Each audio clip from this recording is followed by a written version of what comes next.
In 2039, the oxygen levels on Earth are so low that it's become uninhabitable. There aren't any plants left, cities have become wastelands, and only a few people are left around the world, who survive using masks connected to oxygen tanks. In Brooklyn, engineer Darius has left the family bunker to clean the solar panels while his father goes into the bookstore to get new stuff to read for his granddaughter. On the way out, the father steps on rotten wood and falls through the floor, which leaves him hanging off the reception ceiling. The fall damages his oxygen pack and he starts having trouble breathing. Darius hears the issue over the comms and runs to the bookstore, where he tries to release his father from the hole to no avail. He goes upstairs to grab him by his feet instead and it works, but it's too late, the man is dead.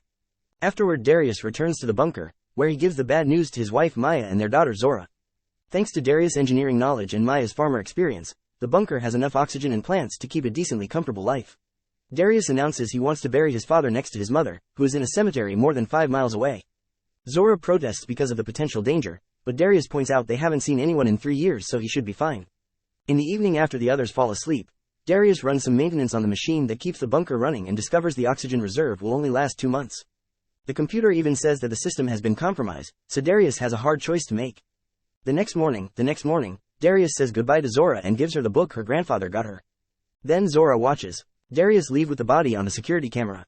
Not wanting to lose contact with him, Zora uses the radio to try to reach him, sharing random stories like the fact he predicted the oxygen shortage and nobody believed him, but at least he got to build the bunker in time.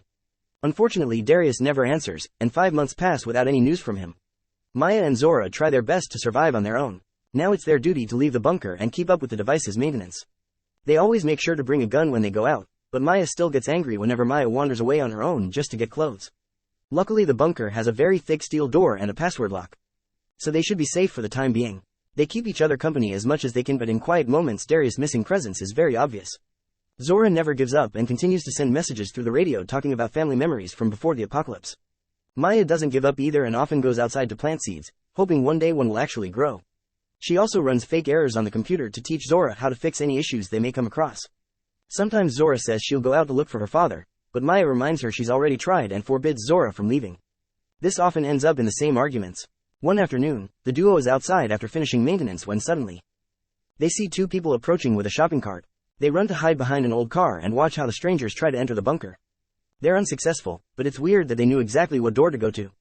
At that moment, Maya and Zora's system reminds them of their oxygen levels and one of the strangers called Tess hears the noise, so she comes looking for them with her weapon out while her partner Lucas climbs to the roof to search for other entrances. Tess carefully approaches the car but doesn't find the women. At that moment she hears Lucas trying to warn her of something on the radio, but it's too late. Maya and Zora tackle her to the ground. Then they run to the bunker to get inside and close the door before the strangers can follow them. Then Maya gets on the comms and demands an explanation. Tess swears they mean no harm and that she and Lucas live in a bomb shelter outside Philadelphia with 25 other people. Their air filtration system recently started failing, so they traveled for 3 days to find Darius. Tess claims to be a physicist who worked with him at the university and she only wants to take a look at the system he created to copy it. She even knows Maya's and Zora's names, but Maya still doesn't trust her because Darius never mentioned her. Suddenly Zora mutes the mic and starts fighting with Maya over how to proceed. Zora doesn't want the people at the shelter to die, but Maya doesn't think the shelter exists at all. After lots of arguing, Zora convinces her mom to help because if Tess truly can copy Darius' technology, they could bring big changes to the world. Maya tells Tess and Lucas to leave their weapons by the door and wait on their knees. She comes out with her gun out and asks Tess to tie up Lucas's hands, then she ties Tess' hands as well. Next Maya checks they aren't hiding any other weapons before guiding Tess toward the shelter. When they're about to enter, Micah comes out of hiding and tells them to stop, so Maya opens fire at the same time that Zora comes out and shoots as well. Micah is wounded but he still runs and tackles Zora into the bunker, so Maya runs inside too and closes the door, leaving Tess and Lucas outside. Mother and daughter point their weapons at Micah and as soon as they enter the main room, they tie him up. Afterward Maya uses the comms to talk to Tess, who explains this is just a misunderstanding. Micah is her lookout, so when he saw her tied up and being taken away he thought she was in danger. Maya doesn't believe anything she says and tells her to leave, so Tess announces she'll get Darius' machine no matter what it takes. With a knife, Tess releases herself and Lucas, then she announces they're using the drill. Inside, Maya and Zora take care of Mika's wound while still arguing if his story is real or not. Suddenly the alarm goes off and the computer announces the system was compromised. Zora and Micah try to look at the camera, but Tess has covered it with tape. She's also retrieving the weapon Micah dropped while Lucas is using a drill to try to bring down the bunker door. Luckily Zora gets an idea and she grabs a few mechanical pieces to put together a little contraption that she then puts against the door. By activating it, she sends an electromagnetic pulse and breaks the drill. Refusing to give up, Tess climbs to the roof and injects carbon dioxide into the bunker, bringing the oxygen levels severely down. As the alarm goes off, Zora and Maya rush to put on their masks. Maya leaves to take care of the problem and Zora stays to keep Micah at gunpoint, but she feels uncomfortable when he starts talking about his young daughter. After lots of hesitation, she decides to share a mask with him as long as he answers her questions. Micah swears they didn't kill Darius and that Tess truly knew him before the apocalypse. Outside, Lucas is supposed to wait by the door to attack, but he gets distracted when he sees something in the garage. He drags Tess there, but before they can enter, the emergency lock kicks in. At that moment, Maya gets on the roof and opens fire, forcing them to hide. In a few seconds, the duo comes up with a plan, so Tess starts firing back at Maya while Lucas runs toward the bunker. Inside, the air becomes clear again and they can drop the masks, so Micah uses the chance to start fighting against the rope. Tess suddenly comes out of hiding, pretending to surrender. However, this is a distraction so Lucas can jump on Maya from behind, starting a fight that breaks Maya's leg. In return, she hits him with a mop and hurts his ear. Unfortunately, Tess surprises her from behind and knocks her out. At the same time, Micah frees himself and attacks Zora, who pushes him off by pressing her thumb against Mika's wound. However, Micah finds her weapon and holds her at gunpoint. Minutes later, Lucas and Tess uncover the camera while holding Maya hostage. Micah ties Zora up and tries to open the door, but he can't without the code. Suddenly he starts feeling dizzy because of all the blood he lost and falls dead on the spot. Outside, Lucas threatens to shoot Maya if Zora doesn't open the door, but the microphone is still muted and Zora can't explain herself. Thankfully Mika's radio is nearby so she drags it over with her feet and tells the group that she's tied up and Micah is dead. Tess demands Maya to open the door from this side, but she reveals a special badge is needed together with the code and that badge is inside to prevent people from entering. Desperate to help her daughter, Maya eventually admits there's another badge but it's far from there. She has a working car, so Tess agrees to leave with her while Lucas stays to keep watch. During the ride, Maya explains they're going to find Darius.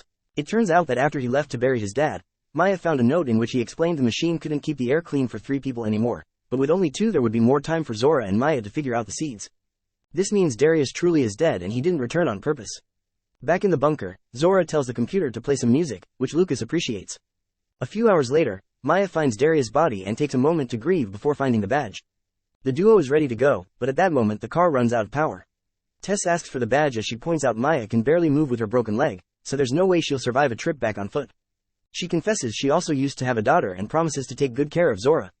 So Maya agrees to give her the badge and the code.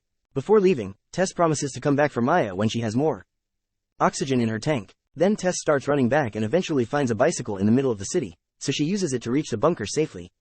With the code and the badge, she and Lucas get inside right before they run out of air. Zora demands to know where Maya is, so Tess tells her everything, including Darius' sacrifice. Tess wants to go back with a new mask and get Maya. But Lucas threatens to kill Tess if she doesn't start working on the machine.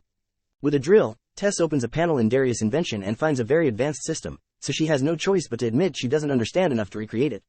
Lucas starts losing his mind, causing Tess to finally admit she lied.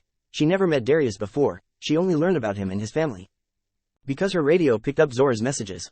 She knows enough about technology to help back in the shelter, but she hadn't expected the machine to be this level of complicated. Furious, Lucas shoots her on the spot.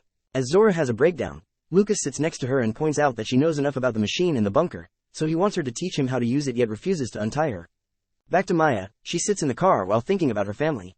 She notices she only has 21% of oxygen left, concluding nobody will come for her before it runs out. At that moment she's shocked to see something on the ground. It's a little plant starting to grow out. She removes her mask for a second and confirms the air is getting cleaner, which gives her hope. Inspired to keep on surviving, Maya tries to recharge the car's solar battery. At the bunker, Lucas throws Tess and Mika's bodies out to get rid of the smell. Then he grabs a can of food, but Zora refuses to tell him where the opener is, so he smashes the can to open it. Zora calls him out for staying here instead of going back to help his shelter, but he doesn't care. Suddenly the alarm goes off announcing a problem with the cables. Lucas agrees to untie Zora so she can take care of it, but only gives her enough oxygen for a few minutes so she can't run away. Zora gets to the roof and puts the cables back together, only to discover it was Maya who messed with them. After a warm reunion, Zora tries to get back inside, but Lucas won't open the door because he wants to see her suffer. The duo then makes a plan. Seconds later, the alarm goes off again, so Lucas comes out and sees Zora unconscious on the ground. He throws dirt at her and starts praying, only to suddenly be shot by Maya, which damages his oxygen tanks as well. When he tries to move, Zora reveals to be awake and makes him trip. Then Maya and Zora run back into the bunker, but Lucas manages to stand up and follows them. He passes through the first door and tackles them to get through the second one as well, causing the bad air to get into the shelter. As the alarm goes off, Lucas demands oxygen while threatening the women with his weapon. However, Zora points out that if he shoots he'll cause an explosion. He lets them move to fix it, but instead Zora and Maya go outside and close the doors, leaving Lucas in a broken room. Not wanting to die slowly, Lucas shoots his weapon and the resulting explosion kills him.